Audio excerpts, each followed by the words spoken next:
ಮಾವ ನೀವೇನಿಲ್ಲಿ? ನೋಡು ವಿನದ, ಮಾತು ಹಾಡಿದರಾಯ್ತು, ಮುತ್ತು ಒಡೆದರು ಹೋಯ್ತು. ನಿನಗೆ ಹಸುವಿನ ಕೈ ಹಿಡಲು ಒಪ್ಪಿಗೆ? ನಿನ್ನಿಷ್ಟವೇ ನನ್ನಿಷ್ಟವಣ್ಣ. ನೋಡಿದರ ಮಾವ, ನನ್ನ ಮಾತು ಮೀರಲಾರನೆಂದು ಹೇಳಲಿಲ್ಲವೇ? ಈಗ ನಿನ್ನ ಮಗಳನ್ನು ನೀನೇ ಕೇಳಿತು. ಮಾವ, ನಮ್ಮ ನಮ್ಮ ಅಪ್ಪಾಜಿಯನ್ನ ಕೇಳೋದು ಅದು ಏನಿದೆ? ಮದುವೆ ಮಾಡಿಸ್ತೀನಿ ಅಂತಾನೆ ನನ್ನ ಇಲ್ಲಿ ಕರ್ಕೊಂಡ್ಬಂದಿದ್ದೆ. ಮಾವ, ಈ ಮದುವೆಯನ್ನು ಮುಂದಿನ ವಾರವೇ ಇಟ್ಟುಕೊಳ್ಳೋಣ. ಈಗ ನಾವಿಬ್ಬರು ಕೂಡಿ ಶ್ರೀಮಂತರ ಹೋಗಿ ಮದುವೆ ಖರ್ಚಿಗೆ ಹಣ ಕೇಳಿ ಬರೋಣ. ಬನ್ನಿ ಮಾವ, ಹೋಗೋಣ. ಅದೇನೋ ಹೇಳ್ತಿಲ್ಲ, ಮಾನವರ ಕನಸುಗಳು ನನಸಾಗೋದಿಲ್ಲ ಅಂತ. ಈಗ ಆ ಮಾತೇನಾಯ್ತು? ನಡೆ ಅಶ್ವಿನಿ, ನನ್ ಬಟ್ಟೆ ಹಸಿದೆ, ಊಟ ಬಡಿಸು. ನೋಡಿ, ಊಟ ಬಡಿಸೋದೆಲ್ಲ ಆಮೇಲೆ. ಮೊದಲು ನನ್ನ ಕೆನ್ನೆಗೆ ಮುತ್ತು ಕೊಟ್ರೆ ಮಾತ್ರ ನಾನು ನಿಮ್ಗೆ ಊಟ ಬಡಿಸ್ತೇನೆ.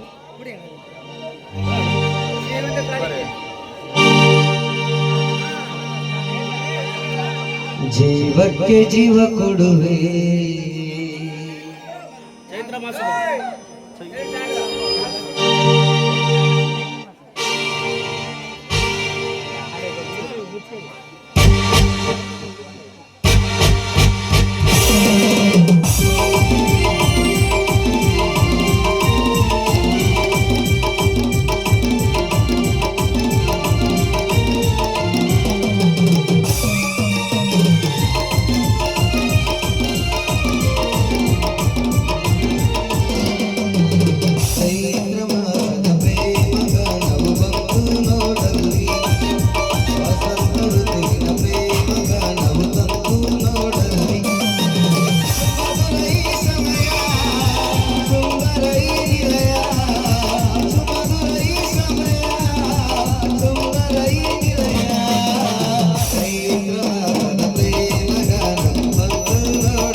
ಗೊತ್ತಪ್ಪ